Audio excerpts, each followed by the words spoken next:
Le dirigeable allemand Hindenburg fut le plus vaste aéronef jamais construit, que ce soit en hauteur, en longueur ou en volume. Et lorsqu'on parle de gigantisme, il convient de préciser qu'il mesurait plus de 3 fois la longueur d'un Boeing 747 et n'était que de 24 mètres plus court que le Titanic. Il comptait 25 cabines pouvant accueillir 2 passagers chacune, un restaurant et un bar agrémenté d'un piano, tout le nécessaire pour un voyage prolongé. Initialement conçu pour être gonflé à l'hélium, il dut, en raison des restrictions américaines, être rempli d'hydrogène hautement inflammable. Entre 1936 et 1937, il effectua 63 vols, notamment des traversées transatlantiques à destination des États-Unis et de l'Amérique du Sud. Le 6 mai 1937, à 19h25, alors qu'il amorçait son atterrissage dans le New Jersey, le Hindenburg s'embrasa soudainement. En quelques instants, il fut totalement envahi par les flammes et amorça une chute vertigineuse. Quelques secondes plus tard, sa queue s'écrasa violemment contre le sol, tandis qu'une immense gerbe de feu jaillit de sa proue monumentale. Les restes calcinés du dirigeable continuèrent à brûler pendant plusieurs heures. Cette catastrophe causa la mort de 35 des 97 personnes à bord. Parmi les survivants figurait Joseph Spey, un acrobate plus connu sous le nom de Bendova, qui échappa à la mort grâce à son agilité hors du commun. Lors de sa première année de service transatlantique en 1936, le Hindenburg réalisa avec succès 10 traversées entre l'Allemagne et les États-Unis, ainsi que 7 trajets entre l'Allemagne et le Brésil. Il entama la saison suivante en mars, par un nouveau voyage à destination du Brésil. Le 3 mai de cette même année, il quitta l'Allemagne pour entreprendre le premier des 10 allers-retours prévus entre l'Europe et les États-Unis. La traversée de l'Atlantique se déroula sans incident majeur, si ce n'est des vents violents qui ralentirent sa progression. À bord, seuls 36 passagers étaient présents sur les 70 que pouvait accueillir le dirigeable, accompagné de 60 et un membre d'équipage. Le dirigeable accusait déjà un retard lorsqu'il survola Boston au matin du 6 mai. Il devait atterrir à Lakehurst, dans le New Jersey, mais les conditions météorologiques entraînèrent de nouvelles complications.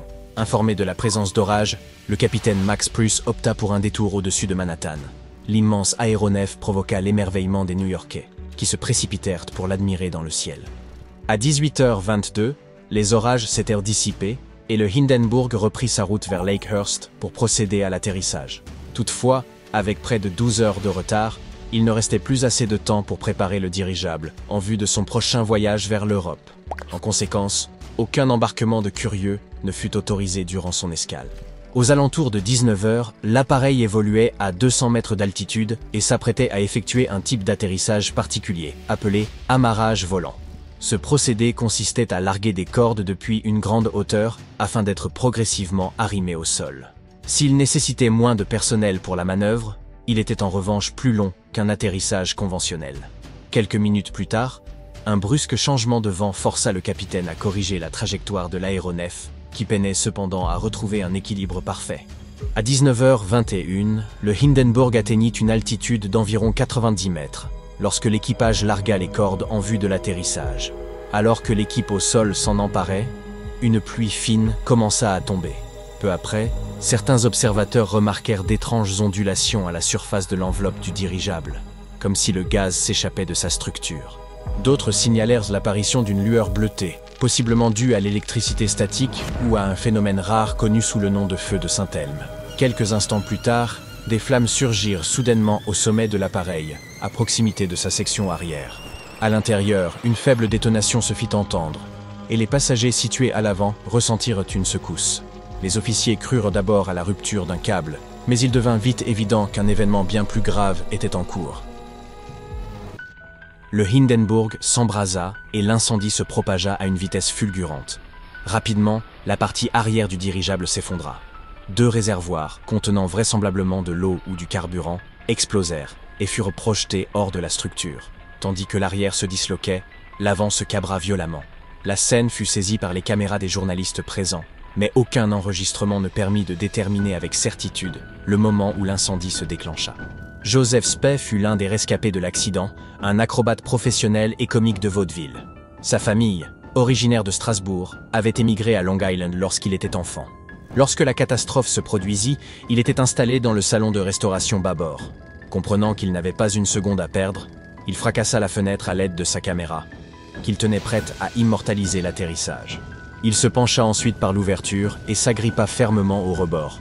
Une fois le dirigeable suffisamment proche du sol, environ 6 mètres, il relâcha sa prise et sauta. Grâce à son expérience, il sut comment amortir sa chute en gardant les pieds sous lui. Bien qu'il se soit blessé à la cheville, il survécut aux flammes et à la chute. Il commença à ramper pour s'éloigner du brasier jusqu'à ce qu'un marin le hisse sur son épaule et l'emmène en lieu sûr, où sa famille l'attendait. Par la suite, certains membres de l'équipage du Hindenburg accusèrent Joseph Spey de sabotage. Ils avaient de remarquer qu'il se rendait seul à l'arrière du dirigeable à plusieurs reprises pour nourrir son chien, Ulla, en dépit des interdictions. Il avait même été réprimandé à ce sujet par le commissaire en chef. L'endroit où l'animal était confiné se trouvait à proximité du point d'origine de l'incendie.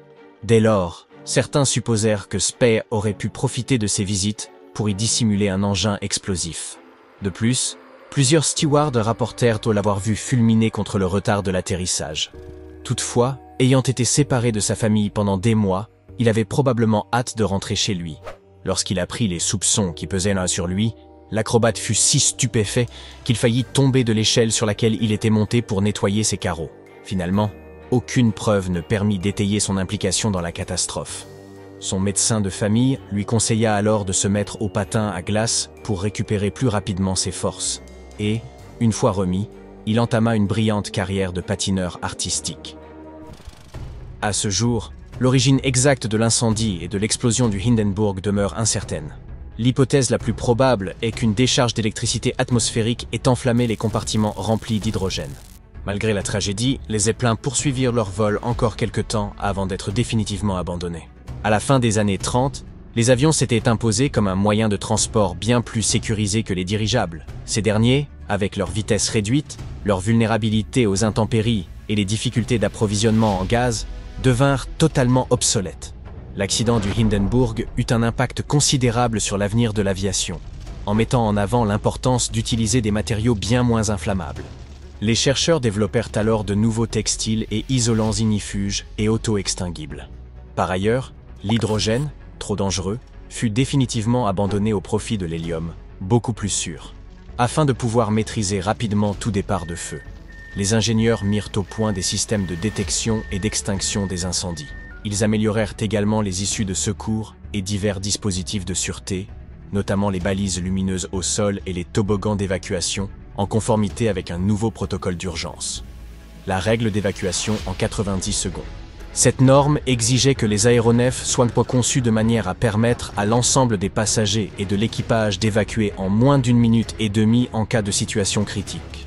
Par ailleurs, à partir de cette période, la formation des équipages devint obligatoire.